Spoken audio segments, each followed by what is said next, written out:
0 cost. Her first card, her starting card into any chaos. 0 cost. 2 stacks of afterglow, meaning for the next 2 attack cards, 1 tenacity plus 50% damage amount. This is crazy. Not just for her, but it's any attack card. The amount of afterglow, the amount of tenacity damage that she puts for herself, for the team, it's a lot, right? And then even the increased damage amount should the target be broken. Then plasma missile damage, tenacity damage. If the target is not yet broken, double hitter. 1 tenacity damage just from the card, extra tenacity damage from the card usage itself, from the damage, and that twice. And that is plasma missile also uses all stacks of afterglow, meaning a plasma missile with afterglow is going to take away 3 tenacity, so long as the target is not being broken. 3 tenacity, so long as the target is not being broken, as well as also the tenacity from the damage. Then we have ourselves the Shining Core. Create 2 Homing Laser L. Homing Laser L are these ones. 0 cost, exhaust 2, damage, afterglow, on break, move from graveyard to hand to take advantage of breaking a target to then have the afterglow for the 50% damage increase because the target is broken. Twice. Twice.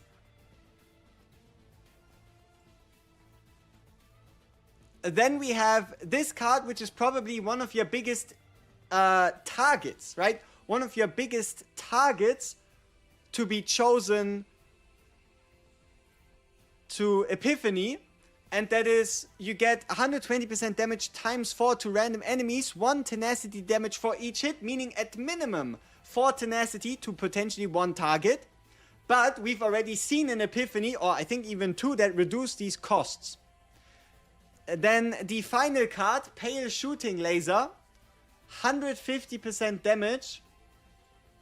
And then activate 3 homing lasers in either draw pile or graveyard, which could be the main one with the afterglow 2, or it could be the homing laser Ls with the afterglow 1 plus the additional damage. And then you get the ultimate, Death Halo. 400% damage to all enemies. Move all homing laser Ls from exhaust pile into your hand to then use all of this. Keep in mind, every single homing laser uses an afterglow, but also gives an afterglow, costing you nothing. Ravage so the concept of Ravage gives you 1 AP, but it also increases the action count of the enemy by 1 again. So if you Ravage and target with your attack, it's like haste. Alright, so that's Death Halo. And these are the other Epiphanies we know. We have Shining Core Epiphany, giving you 3 homing lasers instead of 2. We have Plasma Missile, dealing 1 tenacity damage instead of 0.5, while also doubling the damage. So you go for, or increasing the damage. You go from 120 to like 200, and you go from 0.5 to 1 tenacity. Again, it activates if you don't break, meaning that this is at minimum 1 tenacity from the card, tenacity from the damage, and then if you have double afterglow with the double hit, this is around like 4.5, 5, 6 points, potentially like 5 points of tenacity in 1 card usage. And then this thing, 144 times 2 to random enemies, +1 hit for each homing laser in hand, which you can combine with the ultimate that pulls you all the homing lasers you could ever need into your hand, so that you can then get like a 144 times 10 times 10 is the maximum. So if 2 is the base, if 1 is the base, so yeah, times 10 is the highest you could get, right? So this is like a good card in a chaos run, but it doesn't have crazy scaling because it's in hand. No, it's not unlimited, it's in hand, right? Alright. Then next up, we have a big mystery. During the trailer, we got multiple weird instances, right? So we have right here, let's see if we can get to it real quick. So what happens here is the target gets broken and they come into your hand, right? They come from being played. They don't come from the draw pile. They come from either exhaust or ravage pile, right? Meaning that the only way they could have gotten there is by being played somehow. And they still have exhaust 3. That means they have to go somewhere, somehow there, meaning that either they got created in the graveyard, which is a bit unlikely, or they are exhaust 4, which is kind of crazy. Or they are just exhaust 4.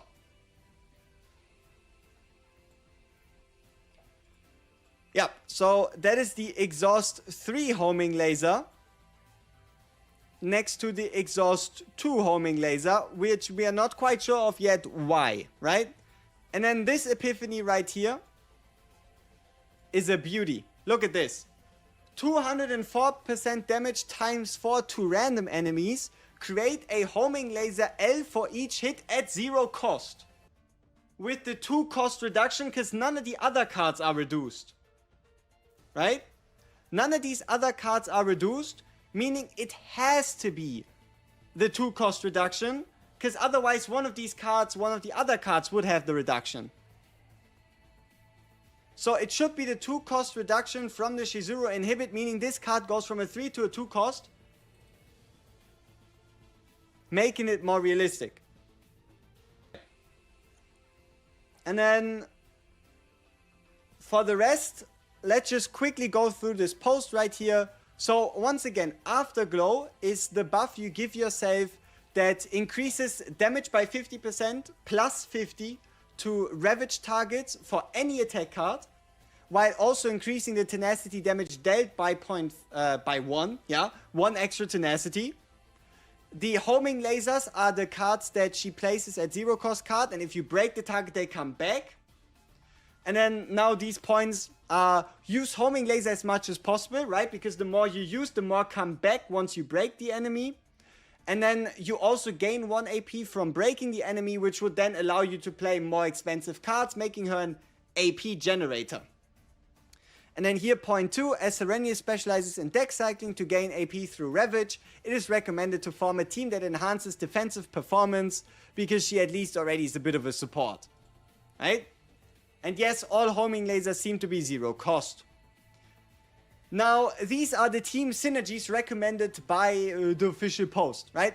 At the top, you have yourself Sereniel, with her tenacity damage, with the increases, with the AP generation. Then you have yourself a Mika for even more AP generation, and that is because you want to play high cost cards so that Khalib can trigger reliably her Silver Veil attack card, right? Her Vulture Launcher, right? The Vulture Launcher.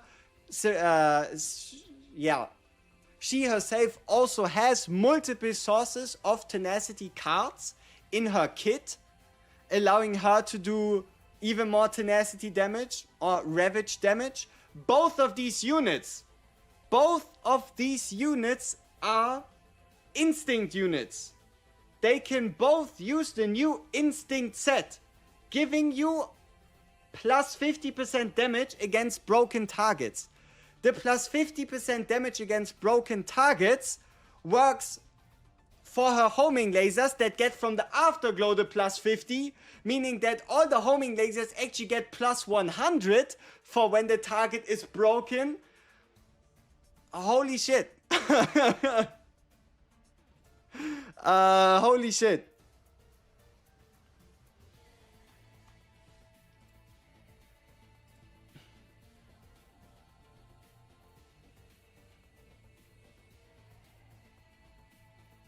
Yep, and the Zero Quest card Cassius is gonna be good as well. Okay, again, no extended update. You can see we opened this browser tab like 5 times. Okay, and then here. So then here for the shield tenacity damage supports and all of those, you can see we have a Mika, a Selena, a Nia, and a Ray. All of these 4 stars could be on her banner, but the only unit to not have gotten a raid up until now is Selena. So Sereniel Selena being on banner is pretty much guaranteed, while all of these 3 supports actually already had a raid up in prior banners, meaning that if we again should get a support alongside the banner, it could be